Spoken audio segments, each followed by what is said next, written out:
السلام علیکم ورحمۃ اللہ تعالیٰ وبرکاتہ۔ الحمدللہ رب العالمین، الصلاۃ والسلام علیک یا سید الانبیاء والمرسلین، اما بعد، فاعوذ باللہ من الشیطان الرجیم، بسم اللہ الرحمن الرحیم۔ قال اللہ تبارک و تعالیٰ فی شانہ الحبیب الکریم خطاب القدیم، ان اللہ ملائکتہ یصلون علی النبی یا ایھا الذین آمنوا صلوا علیہ وسلموا تسلیما۔ اللہم صلی علی سیدنا مولانا محمد معدن الجود والکرم وآلہ الکرام وابنہ الکریم وبارک وسلم صلاۃ و سلام علیک یا سیدی حبیبی مکی مدنی یا رسول اللہ صلی اللہ تعالیٰ علیہ وسلم۔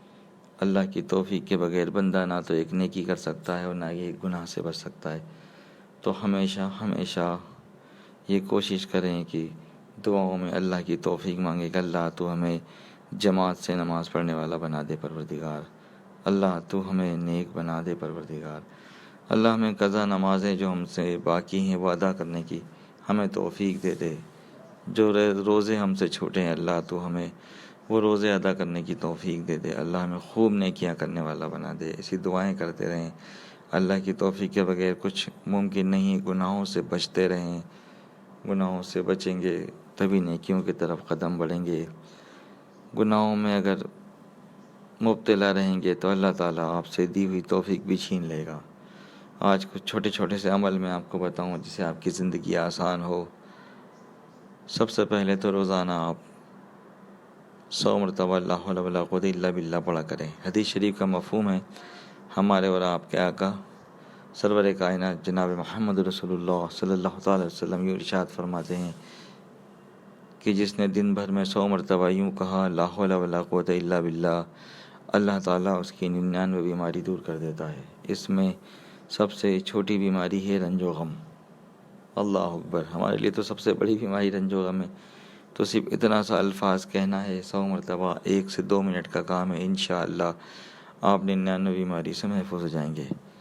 میرے آقا فرماتے ہیں کہ جو شخص دن بھر میں 100 مرتبہ یوں کہے لا الہ الا اللہ، آپ فرماتے ہیں حدیث شریف کا مفہوم ہے گویا اس کے برابر کسی نے نیکی نہیں کی۔ یہ بھی چھوٹا سا عمل ہے، 2 منٹ بہت ہوتے ہیں۔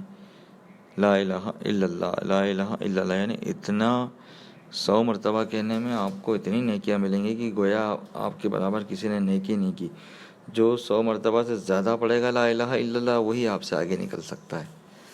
دیکھیے، نیکیاں اکٹھے کرنے کی کوشش کریے، قیامت کے دن سب سے زیادہ نیکیوں کی ضرورت پڑے گی اور وہاں پر کوئی آپ کو اپنی نیکی نہیں دے گا۔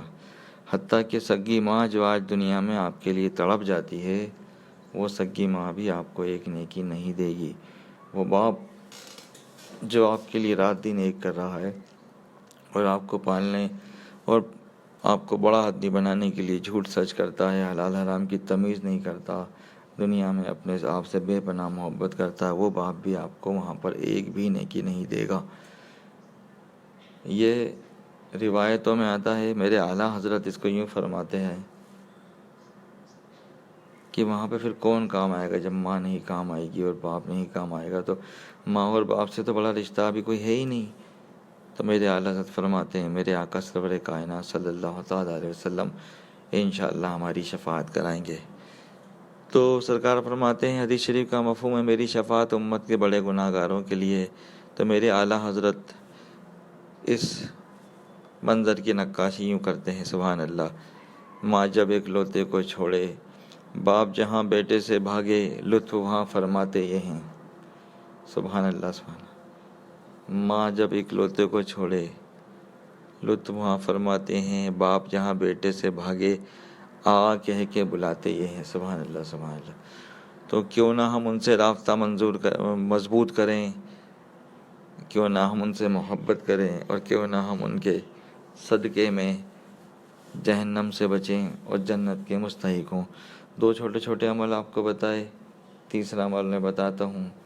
میں نے بارہا اس چیز کا ذکر کیا ہے، آج پھر کرتا ہوں۔ ایک صحابی ہے رسول اکرم صلی اللہ علیہ کائنات صلی اللہ تعالی وسلم کی بارگاہ میں آئے اور یوں عرض کیا، یا رسول اللہ بہت پریشانی ہے، روزی سے تنگ ہوں، دانے دانے سے محتاج ہوں۔ میرے آقا نے فرمایا تو فجر کی نماز سے پہلے 100 مرتبہ یوں کہے، سبحان اللہ و بحمدہ، سبحان اللہ العظیم و بحمدہ، استغفر اللہ۔ سرکار سے وظیفہ لے کر چلے گئے، صحابہ کرام بیان کرتے ہیں، حدیث شریف کا مفہوم ہے، کچھ دنوں بعد وہ شخص رسول اللہ کی بارگاہ میں آیا، فرمایا یا رسول اللہ اس تسبیح کی اتنی برکت ہے کہ اب میرے گھر میں رکھنے کی جگہ نہیں ہے۔ سبحان اللہ سبحان اللہ۔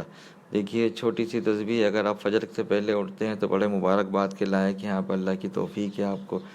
اگر فجر سے پہلے نہیں اٹھ پاتے اور فجر میں اٹھتے ہیں تو فجر کی فجر اور سنت کے درمیان پڑھ لیجئے۔ اگر جب بھی نہیں پڑھ پاتے ہیں، لیٹ ہو گئے ہیں، تو آپ سورج نکلنے سے پہلے پڑھ لیجئے۔ اگر جب بھی نہیں پڑھ پاتے تو دن بھر میں کبھی تو پڑھیے 100 مرتبہ سبحان اللہ و بحمدہ، سبحان اللہ العظیم و بحمدہ، استغفر اللہ۔ کیا فائدے ہوں گے اے تنگ دستی کی شکایت کرنے والوں، رسول اللہ کے فرمان پہ عمل کر کے تو دیکھو۔ اگر آپ پڑھو گے تو آپ کو 3 بڑے فائدے ہوں گے، 3 بڑے انعام ملیں گے۔ پہلا یہ فائدہ ہے کہ مال، دولت اور دشمن آپ کے قدموں میں گریں گے۔ دوسرا فائدہ یہ ہے کہ گناہ اگر آپ کے سمندر کے جھاگ کے برابر ہوں گے تو بھی معاف کر دیے جائیں گے، سبحان اللہ۔ تیسرا فائدہ یہ ہے کہ آپ کو غیبی طریقے سے رزق کی دولت آنے لگے گی، اللہ اکبر کبیرہ۔ چھوٹی سی تسبیح 5 سے 7 منٹ کا عمل اور آپ لوگ مالا مال۔ نماز کی پابندی کے ساتھ پڑھیں۔ آپ سوچیں کہ ہم 5 وقت کی نماز تو پڑھیں نہیں، فجر پڑھیں نہیں، ظہر پڑھیں نہیں، اور خالی سبحان اللہ و بحمدہ پڑھ لیں تو آپ کو فائدہ نہیں ہوگا۔ ایک اور حدیث شریف سنیے، سرکار فرماتے ہیں مفہوم حدیث شریف کا کہ نماز کے بغیر کوئی نیکی قبول نہیں ہوتی ہے۔ اللہ کی بارگاہ میں دعا ہے اللہ ہم سب کو کہنے سننے سے زیادہ عمل کرنے کی توفیق دے۔ یا خدا کر غوث اعظم کے غلاموں میں قبول ہم شبیہ غوث اعظم، مصطفیٰ کے واسطے کام وہ لے لیجئے تم کو جو راضی کرے، ٹھیک ہو نام رضا تم پہ کروڑوں درود، نارے دوزخ سے بچا فردوس کر ہم کو عطا بندائی غفار نوری با صفا کے واسطے۔ السلام علیکم ورحمۃ اللہ تعالیٰ وبرکاتہ۔